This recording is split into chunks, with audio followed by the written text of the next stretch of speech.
सगळ्यांना कंट्रोल करण्याची जी administrative power होती ती पृथ्वीराज चव्हाणांमध्ये होती. सगळ्यांना त्यांनी चेकमध्ये ठेवलं होतं.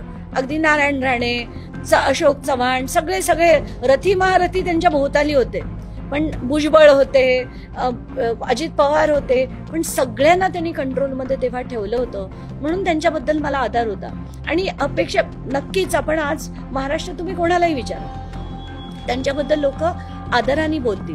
पण फडणवीस म्हणा किंवा अरविंद केजरीवाल म्हणा, तेव्हाचे जे 2011 मधले होते ते आज उरलेले नाहीत.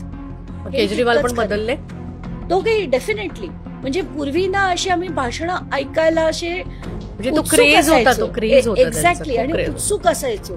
आता ते काही बोलले तर मला असं वाटतं किती खोटं बोलताय ते, जे एवढा राग येतो. इव्हन आत्ताच्या घटकेला फडणवीस उठसूट खोटं बोलतात. संताप येतो, भडकून मेसेज पाठवते मी त्यांना. रिप्लाय देतात तुम्हाला? हो, रिप्लाय देतात. कारण आजही त्यांच्या मनात आदर नक्कीच असेल आणि ही बाई खोटं करणार नाही एवढंही त्यांना माहिती असेल.